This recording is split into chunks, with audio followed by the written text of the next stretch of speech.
ইলমে দ্বীন সম্পর্কে আলোচনা হবে। আজকে আলোচনা শুরু থেকে কালামে পাক থেকে শুরু করব আমরা ইনশাআল্লাহ। তো এই পর্যায়ে আমাদের কালামে পাক থেকে তেলাওয়াত করবে হাফেজ আসাদুল্লাহ। হাফেজ আসাদুল্লাহ। আসসালামু আলাইকুম ওয়া রাহমাতুল্লাহি ওয়া বারাকাতুহু।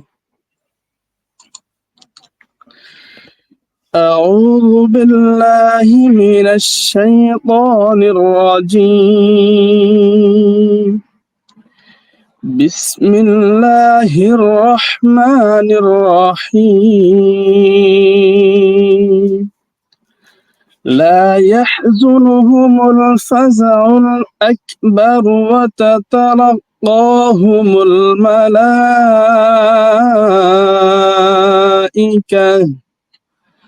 هذا يومكم الذي كنتم توعدون يوم نطوي السماء كطي السجل للكتب كما بدأنا أول خلق نعيده وعدا علينا إنا كنا فاعلين ولقد كتبنا في الزبور من بعد الذكر أن الأرض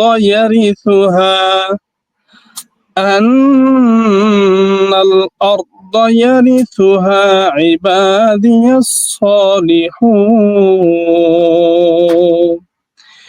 إن في هذا لبلاغا لقوم عابدين صدق الله العظيم. মাশাআল্লাহ, আলহামদুলিল্লাহ। আমরা তার সুললিত কণ্ঠ থেকে কালামে পাক তেলাওয়াত শুনলাম। এই পর্যায়ে আমরা মূল আলোচনা আসবো ইনশাআল্লাহ। আজকে আলোচনার বিষয় হলো ইলমে দ্বীনের সম্পর্কে, গুরুত্ব এবং ফজিলত সম্পর্কে।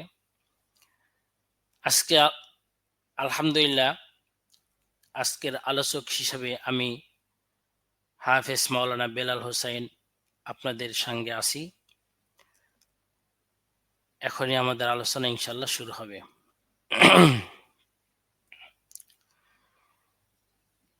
আলহামদুলিল্লাহ আলহামদুলিল্লাহ নাহমাদুহু ওয়া নাস্তাঈনুহু ওয়া নাস্তাগফিরুহু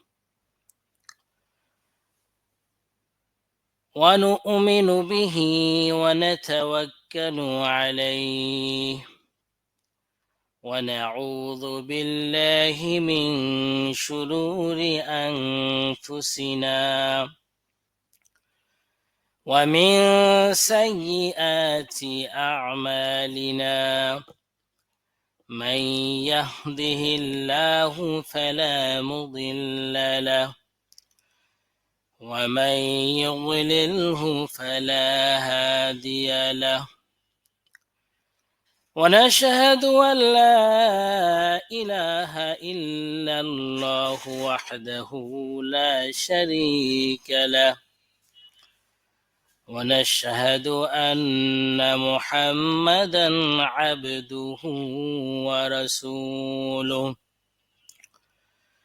أرسله بالحق بشيرا ونذيرا وداعيا إلى الله بإذنه وسراجا منيرا أما بعد وقال تعالى قل هل يستوي الذين يعلمون والذين لا يعلمون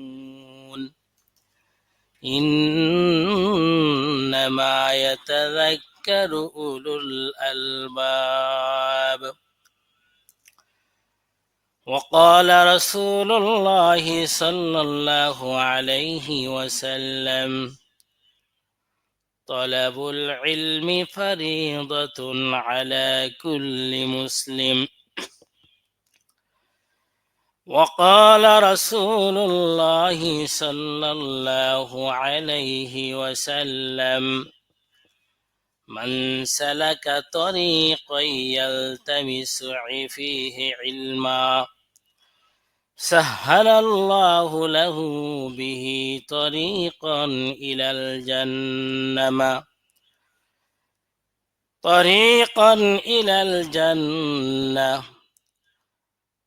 اللهم صل على محمد وعلى آل محمد كما صليت على إبراهيم وعلى آل إبراهيم إنك حميد مجيد.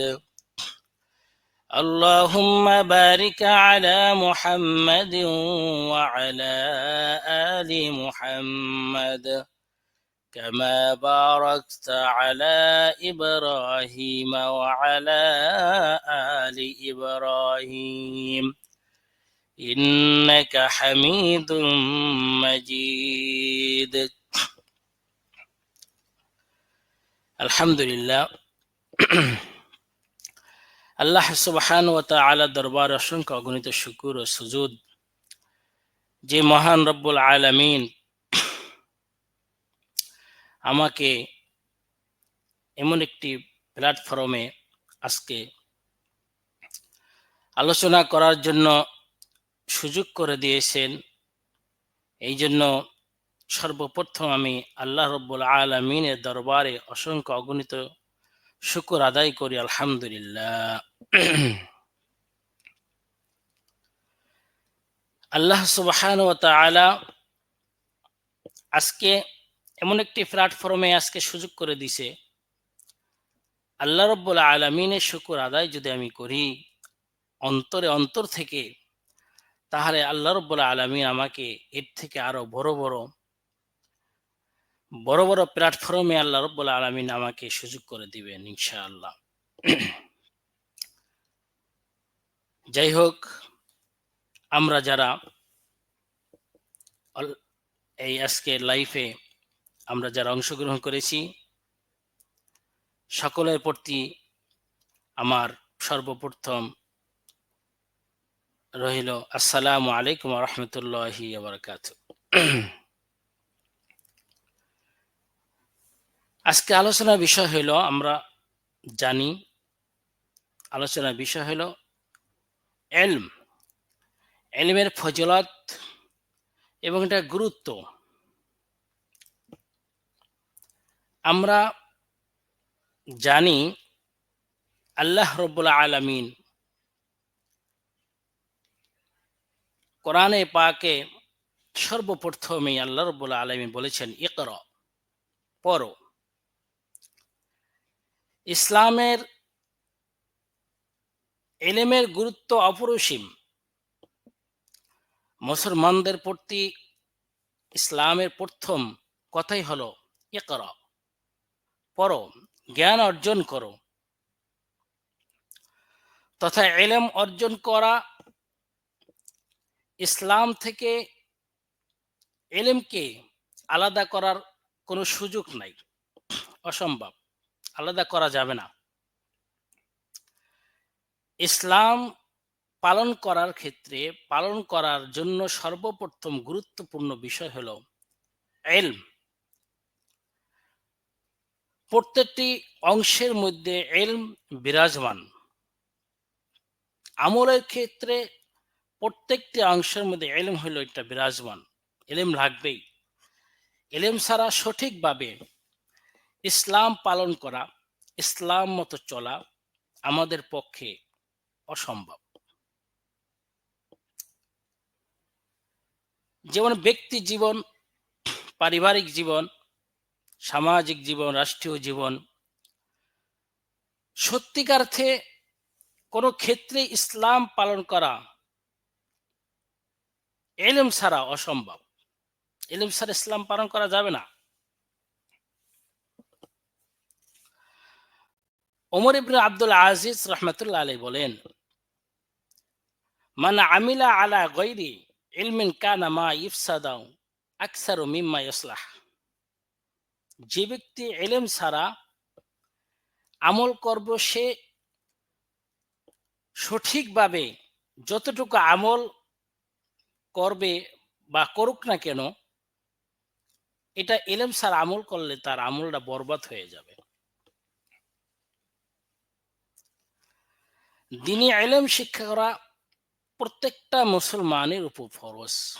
আমরা জানি আল্লাহর হাবিব বলেছেন, তালাবুল ইলমি ফারিদাতুন আলা কুল্লি মুসলিম।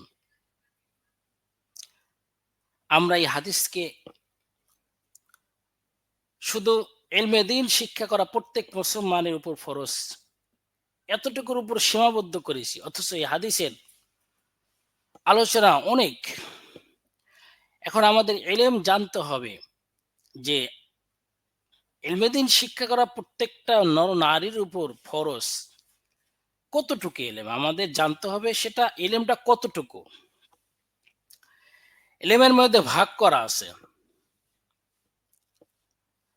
ফরজে আইন এবং ফরজে কেফায়া। এই ইলমটাই জ্ঞান অর্জনটার মধ্যে ভাগ করা। একটি ভাগ হলো ফরজে আইন, অন্য আরেকটি ভাগ হলো ফরজে কেফায়া। বিশেষ করে এই প্রকার ইলমের ব্যাপারে হাদিসে বলা হয়েছে, যেটা আমরা তলাবুল ইলমি ফারিদাতুন আলা কুল্লি মুসলিমের যে হাদিসে অর্থ বলি, সেটা হলো এই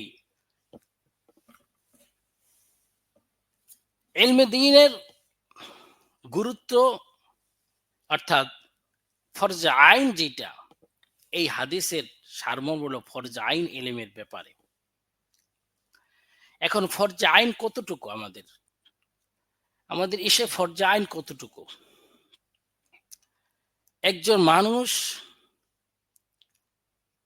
সে যদি নামাজ পড়তে চায়, নামাজের মাসলা মাসাইল, নামাজের যাবতীয় যত বিষয়বস্তু আছে, এই বিষয়টা তার জন্য, এই বিষয়টা জানা তার জন্য ফরজ আইন। এখন সে যদি এই বিষয়টা না জানে, তাহলে সে আমলে কিভাবে আনবে, আমল কিভাবে করবে।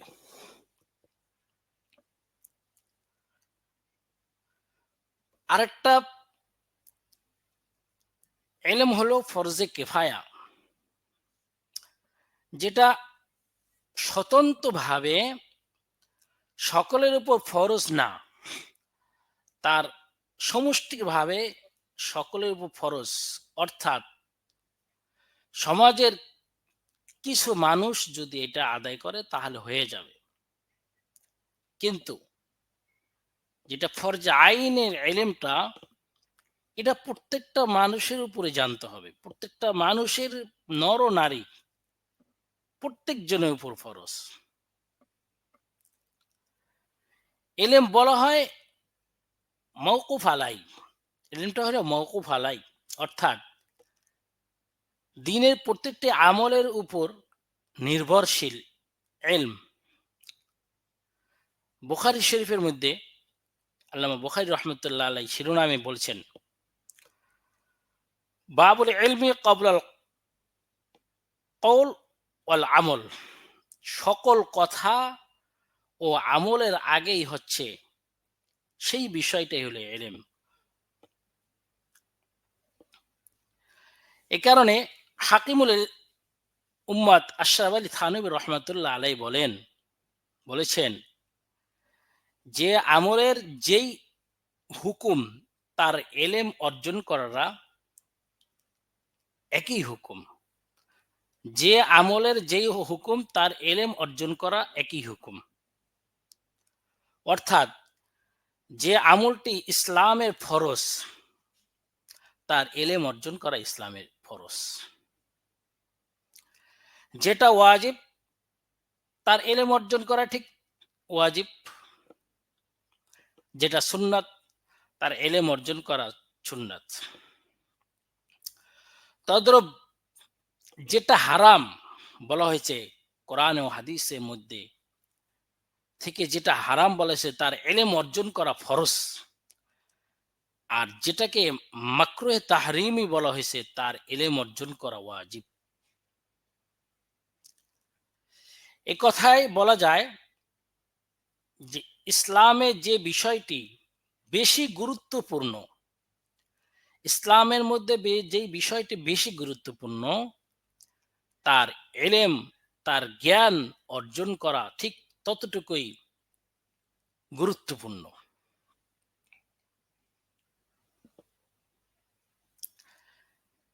এলেম ছাড়া ইসলামের মধ্যে প্রবেশ করা সঠিক কঠিন হয়ে যাবে। যেমনভাবে আমরা সকলেই জানি, আল্লাহর কালামে সূরা কাহাফের মধ্যে এলেমের বিষয় নবীদেরকেও অন্যের এলেম থেকেও অনেক এলেম শিখতে বলা হয়েছে। যেমনিভাবে মূসা আলাইহিস সালাতু ওয়াস সালাম, হ্যাঁ, খিজর আলাইহিস সালাতু ওয়াস সালামের আলোচনা আমরা সবাই জানি যে তাদের দুজনের মধ্যে, হ্যাঁ, সফর ছিল। এই সফরের মাধ্যমে মূসা আলাইহিস সালাতু ওয়াস সালাম, হ্যাঁ, খিজর আলাইহিস সালামের কাছ থেকে অনেকটা জ্ঞান অর্জন করছে, অনেকটা জ্ঞান এখানে সে অর্জন করতে পারছে। তে জ্ঞান অর্জন করা অপরিসীম, জ্ঞান অর্জন করাই লাগবে। এই জন্য আল্লাহ রাব্বুল আলামিন কোরআনে পাকে বলছেন, কুল হাল ইয়াস্তাউল্লাযীনা ইয়ালামুনা ওয়াল্লাযীনা লা ইয়ালামুন। 23 নম্বর পারায় সূরাতুল জুমারের মধ্যে আল্লাহ পাক রব্বুল আলামিন বলেন যে, হে নবী বলে দিন যে যারা জানে আর যারা জানে না উভয়জন কি এক হইতে পারে? না, কখনো না। তারা এক হতে পারে না। এখন আমাদের বিষয়টা হলো, এই জানার বিষয়টা কি, কোন বিষয়? আমাদের জানার বিষয়টা হইল যে দুনিয়ার মধ্যে অনেক শিক্ষার ব্যবস্থা আছে। অনেক শিক্ষা ব্যবস্থা আছে। ইংরেজি, অঙ্ক, বাংলা, হুম? আরো অনেক শিক্ষা আছে। যারা বাংলা সাইট নিয়ে যারা লেখাপড়া করে, তারা অনেক, অনেক উঁচু পর্যন্ত লেখাপড়া করে। কিন্তু তার ভিতর যদি ইসলামের দিন সম্পর্কে যদি তার ভিতরে কোনো কিঞ্চিত পরিমাণও যদি তার ভিতরে কোনো জ্ঞান না থাকে দিনের ব্যাপারে, আমার যেই জ্ঞান অর্জন করলে আমার মৃত্যুর পর আমার চোখটা বন্ধ হয়ে যাওয়ার পরে যেই জ্ঞানটা আমার দরকার পড়ে যাবে, সেই জ্ঞানের ব্যাপারে যদি সে না জানে, তাহলে তাকে কোরআনের ভাষায় অজ্ঞ বলা হবে। আর কোরআনের ভাষায় আল্লাহ রাব্বুল আলামিন বলছেন যে, যে জানে, এই জানার উদ্দেশ্য হইল যে কোরআন হাদিসের এলেম, হ্যাঁ, কোরআন হাদিসের এলেম যার ভিতরে আছে তাকে জ্ঞানী বলা হবে। কারণ একজন জেনারেল শিক্ষিত মানুষ অনেক জ্ঞানী, অন্য সাইড দেয়া ইঞ্জিনিয়ার, ডাক্তার, হ্যাঁ, আরো অনেক বড় বড় শিক্ষিত আছে, কিন্তু কোরআনের শিক্ষা তার ভিতর নাই। তাকে কোরআনের ভাষায় তাকে আমরা শিক্ষিত বলতে পারবো না। কিন্তু অন্য পক্ষান্তরে অন্য আরেকটা ব্যক্তি যে কোরআন শিখছে এবং কোরআনের তদ অনুযায়ী আমল করছে, কোরআনে সুন্নাত, ফরজ, ওয়াজিব যত সমস্ত কিছু শিখছে, হারাম হালাল, হ্যাঁ, হালাল উপার্জন করছেন, হালাল খাবার খাইছেন, হারাম থেকে সে পরহেজ করছেন। যদিও আমরা দুনিয়ার ক্ষেত্রে আমাদের সমাজে তাকে ছোট শিক্ষিত মনে করে, একজন হাফেজ, একজন আলেম, একজন কোরআনের তার সিনার ভিতর কোরআন, তাকে দুনিয়ার ক্ষেত্রে দুনিয়ার মানুষ মনে করে সে একজন অশিক্ষিত। না, আল্লাহ তো তাকে শিক্ষিত বলছেন। এই জন্য আমরা যারা আলেম সমাজ আছি, আমাদের কখনোই মানুষ বলুক, কত কথাই বলুক না কেন, কিন্তু আপনাকে আমাকে হিম্মত রাখতে হবে যে না, আমি তো তার থেকে বেশি শিক্ষিত। কারণ সে শিক্ষিত, কিন্তু তার চেহারার মধ্যে কোনো সুন্নাতি আলামত নাই। কিন্তু আপনাকে আমাকে, আপনার আমার ভিতরে যে দুর্বলতা, এই দুর্বল থেকে আমাদের বেঁচে থাকতে হবে। কারণ আমরা তো কোরআন হাদিস পড়ি, মাশাআল্লাহ, আলহামদুলিল্লাহ, অন্তত চেষ্টা তো করি ইনশাআল্লাহ আমল করার জন্য। এই জন্য আল্লাহ রাব্বুল আলামিন এই আয়াতের মধ্যে বলা হয়েছে যে যারা জানে এবং যারা জানে না তারা কখনো এক হতে পারে না। এই জানাটা হলো কোরআন হাদিসে এলেম যার ভিতরে আছে তাকেই, হ্যাঁ, জ্ঞানী বলা হবে, তাকেই জ্ঞানী বলা হবে। আল্লাহ রাব্বুল আলামিন কোরআনে বলছেন, ইয়া আইয়ুহাল্লাযিনা আমানুত্তাকুল্লাহা হাক্কা তুকাতিহ ওয়া লা তামুতুন্না ইল্লা ওয়া আনতুম মুসলিমুন। যে আল্লাহ রাব্বুল আলামিন বলছেন যে তোমরা মুসলমান, মুসলিম না হয়ে তোমরা মৃত্যুবরণ করো না। এখন এর আগে বলছে ইয়া আইয়ুহাল্লাযিনা আমানুত্তাকুল্লাহা হাক্কা তুকাতিহ, যে ঈমানদারগণ, আমি আল্লাহকে তোমরা ভয় করবা। এই ভয়টা হইতে হবে সাধারণ ভয় না, মানে পরিপূর্ণ ভয় আল্লাহ পাক রব্বুল আলামিনকে করতে হবে, পরিপূর্ণ। এর এর মধ্যে 100% এর মধ্যে কোনো পার্সেন্ট ছাড়াই, সন্দেহ ছাড়াই কিছু থাকবে না। এই পরিপূর্ণ হক আদায় করতে হবে। এই ভয়টা থাকতে পরিপূর্ণ, যে আমাকে আল্লাহ রাব্বুল আলামিনের ভয়। এখন এই পরিপূর্ণ ভয় থাকার পরেও আল্লাহ রাব্বুল আলামিন বলছেন যে মুসলমান না হইয়া তো মৃত্যুবরণ করো না। এখন আমরা তো মুসলমানই, আমরা জানি আমরা মুসলমান, তা আল্লাহ পাক বলল কেন যে মুসলিম না হইয়া মৃত্যুবরণ করো না? এই এই মুসলমান অর্থ যে আল্লাহ রাব্বুল আলামিন তোমাকে এই পৃথিবীতে যেই উদ্দেশ্যে তোমাকে আমাকে আল্লাহ রাব্বুল আলামিন প্রেরণ করছেন, পাঠাইছেন আল্লাহ সুবহানাহু ওয়া তাআলার ইবাদত বন্দেগী করার জন্য। এখন এই ইবাদত বন্দেগী করার ক্ষেত্রে এই যে আমরা আসল পয়েন্ট আসতেছে যে ইবাদত বন্দেগী যদি আমরা করি, আমরা করতেছি ইনশাআল্লাহ, কিন্তু এই ইবাদত বন্দেগী আমরা কিভাবে করব? এই জন্যই তালাবুল ইলমি ফারিযাতুন আলা কুল্লি মুসলিম, প্রত্যেকটা নরনারীর দ্বীনি ইলম শিক্ষা করতে হবে। আজকে আমি নামাজ পড়ব, রোজা রাখব, যাকাত দিব, হ্যাঁ, হজ করব, আরো ইসলামের যত হুকুম আহকাম গুলা আছে, আমরা হালাল কোনটাকে বুঝবো, হালাল কোনটাকে হারাম মনে করব, এগুলা সমস্ত কিছুই আমার এলেমের ভিতর চলে আসে। আপনার আমার যদি এই এলেমের ভিতর আমার না জানা থাকে, আমি এই জিনিসটা হালাল, এই জিনিসটা হারাম, হ্যাঁ, তাহলে আমি এই হারাম থেকে যদি এলেম আমার মধ্যে না থাকে, তাহলে আমি কিভাবে পরহেজ করব? আমি এখান থেকে কিভাবে বের হয়ে আসব? কারণ আমার ভিতরে আমার এলেম তো জানা নাই। আমি এলেম ছাড়া অনেক কিছুই করা যায়, কিন্তু জানি না। এই জন্যই এই ফরজ, প্রত্যেকটা ক্ষেত্রে প্রত্যেকজন মানুষের, নর নারী সবার জন্য ইলমে দ্বীন শিক্ষা করা ফরজ। আল্লাহর হাবিব বলছেন হাদিসে, মান সালাকা তরিকা ইয়ালতামিসু ফিহি ইলমা সাহালাল্লাহু লাহু বিহি তরিকান ইলাল জান্নাহ। এই হাদিসের পরিপ্রেক্ষিতে একটি কথা, যে মদিনা থেকে দামেস্ক পর্যন্ত প্রায় 1200 কিলোমিটার দূরত্ব।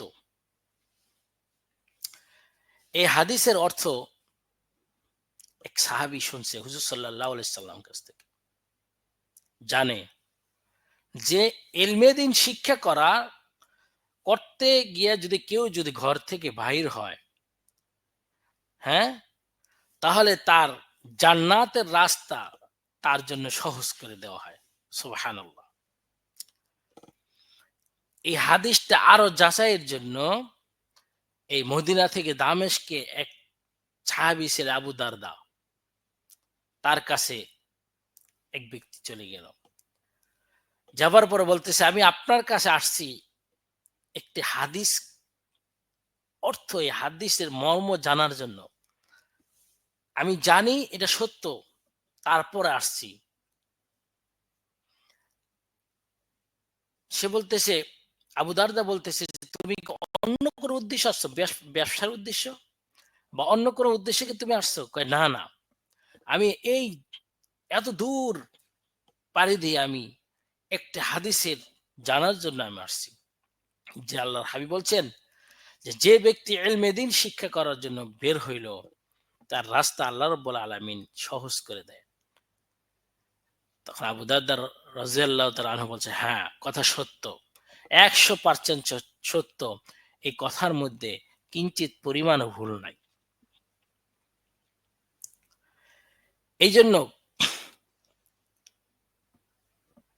আমরা যারা এই এলেম অর্জন করতেছি, এলেম অন্বেষণ করতেছি এবং ইলমে দ্বীন আমরা আরো ছাত্রদেরকে শিক্ষা দিচ্ছি, খায়রুকুম মান তাআল্লামাল কুরআন ওয়া আল্লামা, যে কোরআন শিক্ষা দেয়, কোরআন শিক্ষা করেন, সে দুনিয়ার মধ্যে একটা মানুষ লক্ষ লক্ষ কোটি কোটি টাকার মালিক হতে পারে, কিন্তু যেই নবীকে আল্লাহ রাব্বুল আলামিন এই দুনিয়ায় পাঠাইছেন, দুনিয়ার কোনো কিছু পাঠাইতো না, সেই নবী বলেছেন যে এক হতে পারে না, সে সমস্ত মানুষের থেকে উত্তম, যে কোরআন শিক্ষা করে এবং কোরআন শিক্ষা দেয়।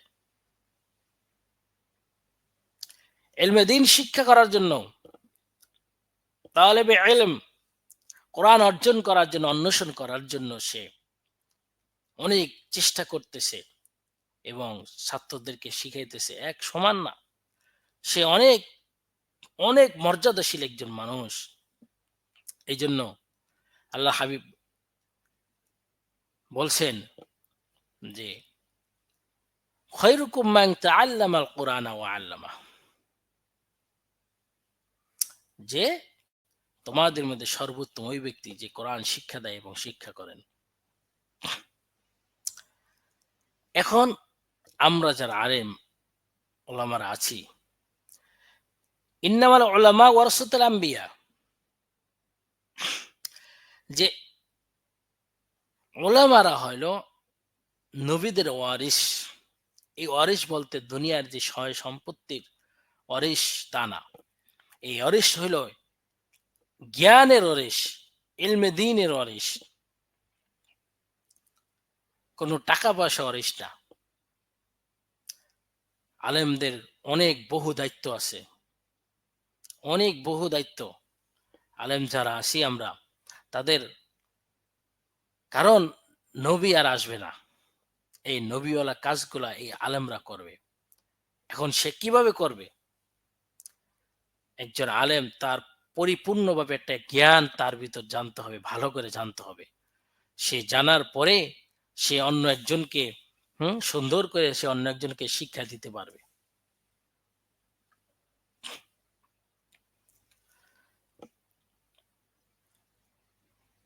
আল্লাহর হাবিব বলেছেন যে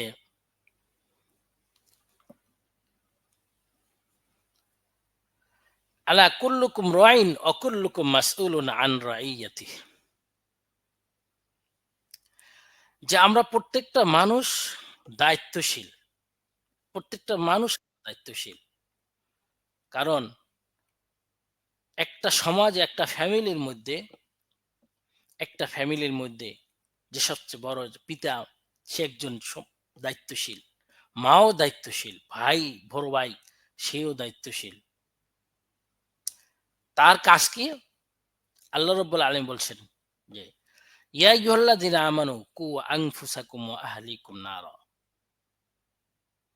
যে তোমরা, হে ঈমানদারগণ, তোমরা নিজেরা জাহান্নামের আগুন থেকে বাঁচো এবং তোমাদের পরিবার পরিজন আহাল যারা আছে তাদেরকেও তোমাদের আগুন থেকে বাঁচাইতে হবে, জাহান্নামের আগুন থেকে। যখন আপনার আমার মধ্যে এই চিন্তা চেতনা চলে আসবে, যারা আমরা দায়িত্বশীল, তখনই আমাদের ভিতর চলে আসবে যে আমাদের ছেলে সন্তান যারা আছে, সন্তানরা যারা আছে, মেয়ে ছেলে, হ্যাঁ, তাদেরকে কি করতে হবে? ইলমে দিন শিক্ষার একটা ব্যবস্থা করে দিতে হবে। তার ভিতরে কোরআন হাদিসের জ্ঞান তার ভিতরে দিতে হবে। কারণ পিতামাতার উপর সন্তানের হক আছে। আমরা অনেক সময় বলে থাকি যে সন্তানের পিতামাতার হক না, পিতামাতার হক আছে, কিন্তু আগে হলো সন্তানের হক। আগে সন্তানের হক আদায় করার পরে পিতামাতার হক। সন্তানের হক কি? সেটা তো বহু আলোচনা। সংক্ষিপ্ত হলো যে সন্তানের হক হলো, আল্লাহর হাবিব বলছেন যে তুমি কি করো, তোমার সন্তান যখন 7 বছর হয় তাকে নামাজের আদেশ করো। 10 বছর হইলে তাকে নামাজের জন্য হুম চাপ প্রয়োগ করতে হবে।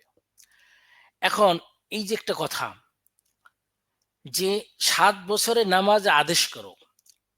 এখন আমি যদি একটা জিনিস, একটা মানুষকে যদি একটা কাজ করতে বলি বা কিছু করতে বলি, তখন ওই ব্যক্তিকে ওই কাজ সম্পর্কে তার ধারণা থাকতে হবে, জানা থাকতে হবে।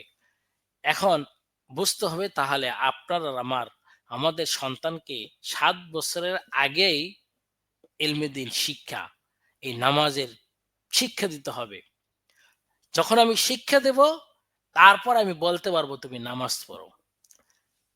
এইজন্য বোঝা গেল যে 7 বছর আগেই সন্তানকে হ্যাঁ ইলমে দ্বীন শিক্ষার জন্য পাঠাইতে হবে, ইলমে দ্বীন শিক্ষা দিতে হবে। আমরা অনেকেই জানি। এবং এই শুধু 7 বছর থেকে যে তার হক আছে তা না, আরো আগেই তার হক আছে অনেক।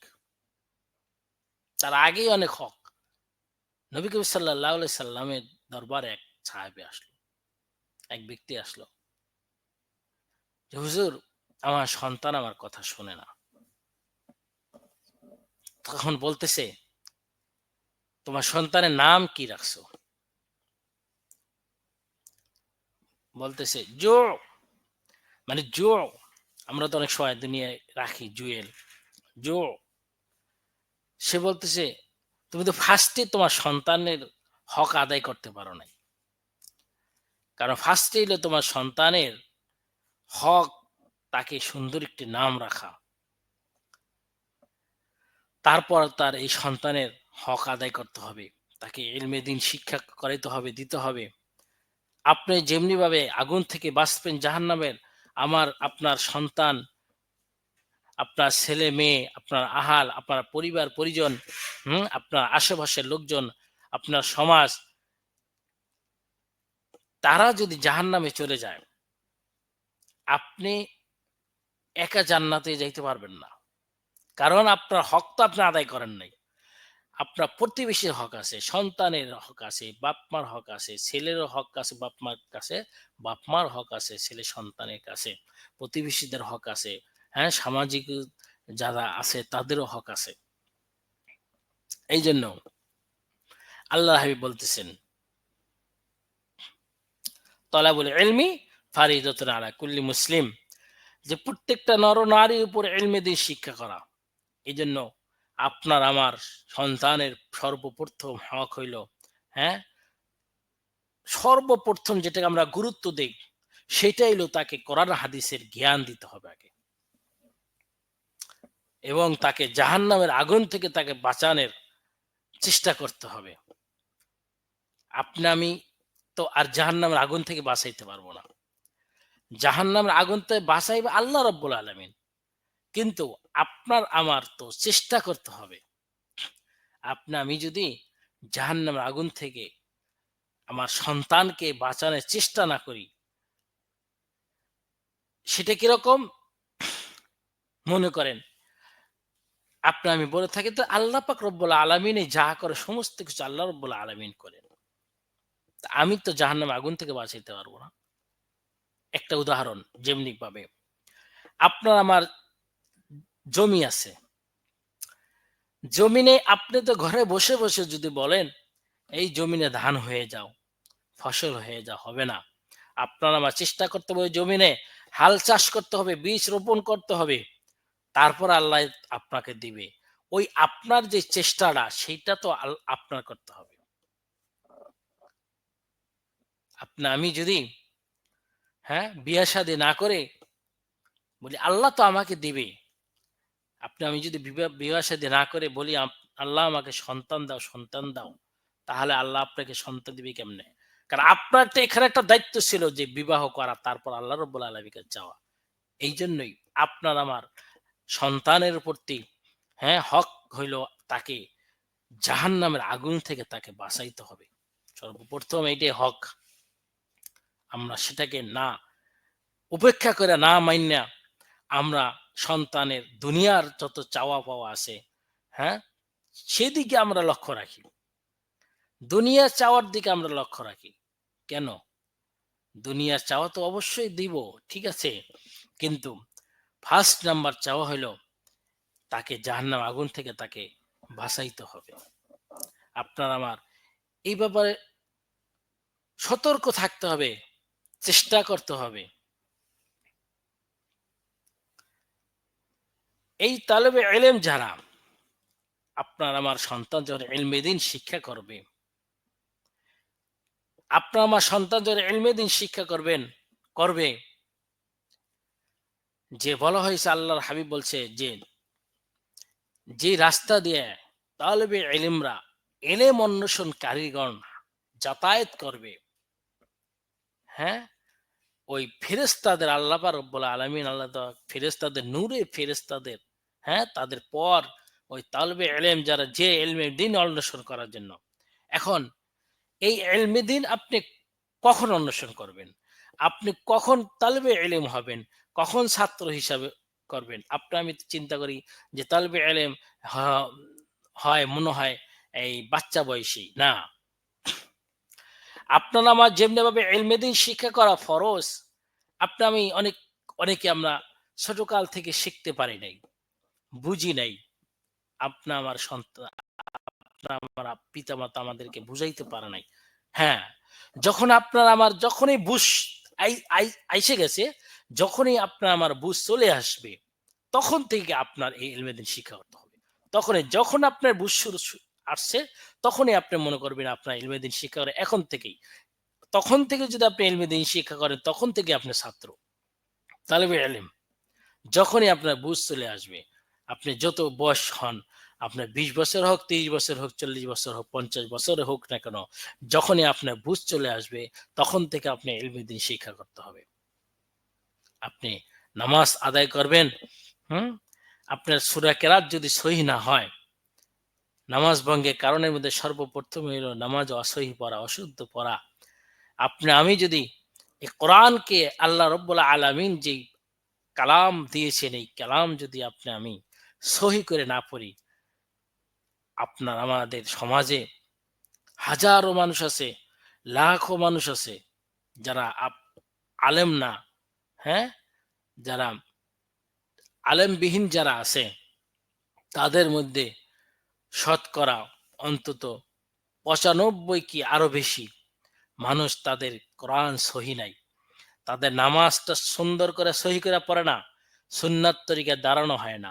সুন্নাত তরিকায় বসানো হয় না। আত্মীয়তা অবস্থায় বসানো হয় না। হাত রাখা হয় না। হাত উঠানো হয় না। হাত বাঁধা হয় না। কেন?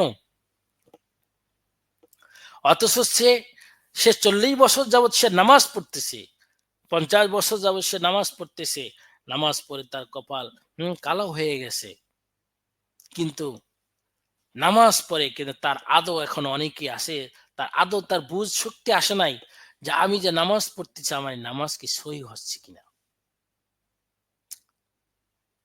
হাজি সাহেব 2 বার 3 বার, 5 বারও হজ করছেন, কিন্তু সে একটা কেরাত, একটা সহি করে একটা কেরাত পড়তে পারে না, একটা সূরা সহি করে পড়তে পারে না।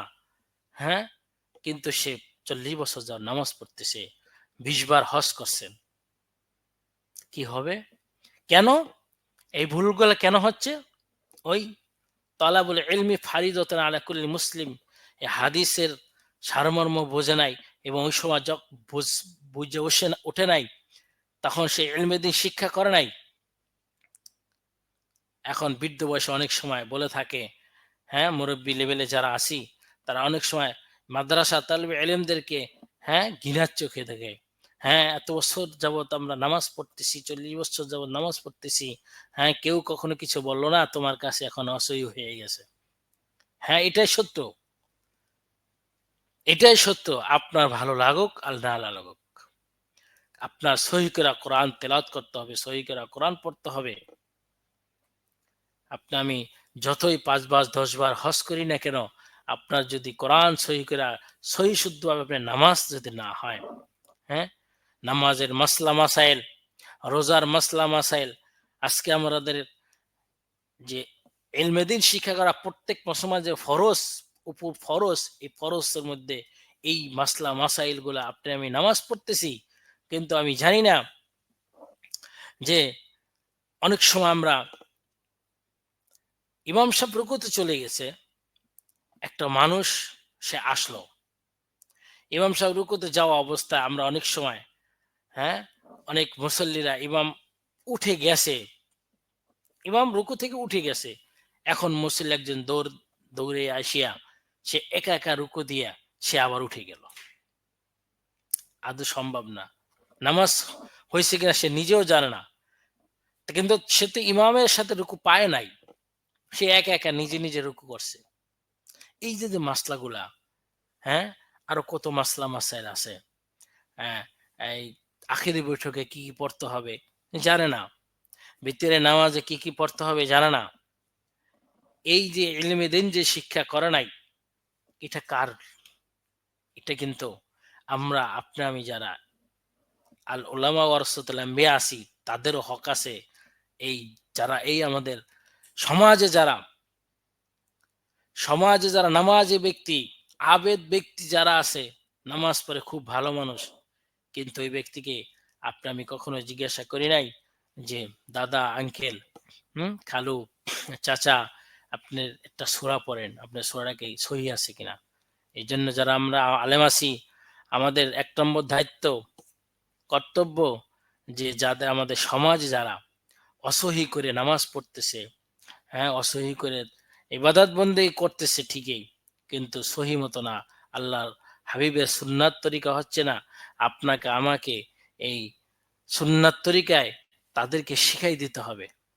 এখন এই শিখানোর মধ্যে যাদের আমরা শিখাবো, তারা কিন্তু অনেক সময় বিরক্ত বোধ করবে, করুক না কেন বিরক্ত বোধ, সমস্যা নাই। আপনার আমার ধৈর্য ধারণ করে, কারণ আপনার সামনে সে জাহান্নামে চলে যাবে, আপনি দেখতেছেন।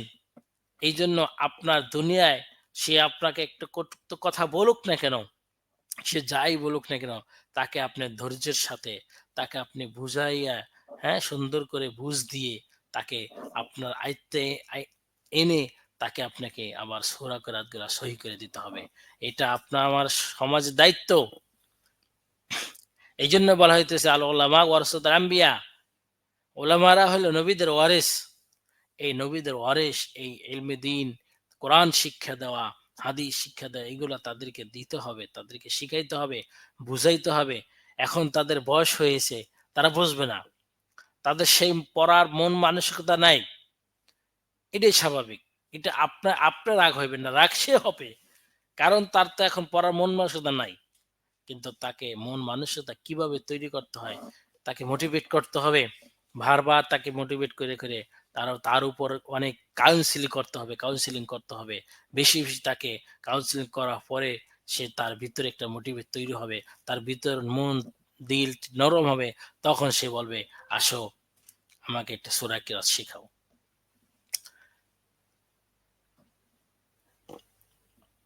এই তলবে ইলম তাদের মর্যাদা সম্পর্কে আল্লাহ হাবিব অনেক বহু হাদিস বলেছেন, অনেক হাদিস বলেছেন যে আমাদের সমাজে তালবে ইলমের মর্যাদা কিরকম। দেখি আজকে আমি দেখেন, এই যখন আমরা যদি আজকে বিদেশ থেকে একটা মেহমান, বিদেশি সরকার হোক বা আজকে আপনার দেশে যদি বাংলাদেশের সরকার আসুক বা বিদেশি সরকার আসুক, হ্যাঁ, তখন আমরা কি করি, এই এয়ারপোর্টে লাল গালিচা কিছু কিছু কার্পেট বিছিয়ে দেই, তাকে আমরা অনেক সময় সম্বর্ধনা করি, আহলান সাহলান মারহাবা জানাই। এটা কতটুকু পুরোপুরি সে যেই মেহমান গায়ে আসবে, সে যে অফিসে আসবে এই পর্যন্ত না, ক্ষণিক খালি অল্প কিছু দূরত্ব বা অল্প কিছু রাস্তায় আমরা তাকে হ্যাঁ লাল গালিচা দেই, তাকে স্বাগত জানাই। আর আর একটা তলবে ইলমের স্বাগত কিভাবে জানানো হয়? একটা তলবে ইলমের স্বাগত হইল আপনার ফেরেশতাদের নূরের পর, শুধু সে একদিনের জন্য না, ফেরেশতাদের নূরের পর সে যেখানে হাঁটতেছে সেখানেই তার ফেরেশতাদের নূরের পর তার পার নিচে বিছিয়ে দিচ্ছে। এখন মূল আসি যে আচ্ছা, আমাদেরকে এত মর্যাদা বলা হইল, ওলামাদেরকে এত মর্যাদা বলা হলো, তালবে ইলমদেরকে এত মর্যাদা বলা হলো, এখন আজকে আমাদের ওলামাদের কাজটা কি? আমি একজন আলেম হয়েছি, আপনার আমার ভিতরে যদি পরিবেশগতভাবে আমি পাঞ্জাবি পরছি, টুপি পরছি, একটা বাইরের মানুষ বলবে আপনি একটা আলেম হাফেজ, কিন্তু আপনার ভিতরে যদি আল্লাহ রব্বুল আলামিনের ভয় আজকে যদি আপনার ভিতর না থাকে, আপনার আল্লাহ পাকের ভয়, আল্লাহ পাকের মহাব্বত না থাকে, আপনি যদি যদি আলেম হয়ে যদি আল্লাহর হুকুমকে অমান্য করি, আল্লাহর হুকুমের ব্যাপারে গাফলতি করি, নামাজের টাইমে আমরা অলসতা করি, হ্যাঁ, তাহলে সমাজ আমাদেরকে কি ফলো করবে? তখন সমস্ত সমাজের মানুষ তো একটা আলেমকে ফলো করে। আপনি আমাকে এত মর্যাদা এমনিই দিবে না, দামি হইতে হইলে এতই, যে যত দামি বেশি তার আবার নিকৃষ্টতা তত বেশি। যেমনি ভাবে সমাজে আজকে আমরা বিরিয়ানিকে খুব সুন্দর করে খাই, এটাকে দামি মনে করি, যখন সে পচন ধরে তখন এই বিরিয়ানি কি খাওয়া যায় একেবারেই। আর সাধারণ ভাত, হ্যাঁ, ১ দোয়া ৩ দোয়া ৪ ধোয়া দিয়ে ৭ দোয়া দিয়েও খাওয়া যায়। ঠিক আলেমরা হইল সেই বিরিয়ানির মতো। সমাজে দেখবেন একটা রেলগাড়ি যেরকম, বিমান যেরকম, ঠেলা গাড়ি, একটা বাস, একটা ভ্যান, একটা ঠেলা গাড়ি অ্যাক্সিডেন্ট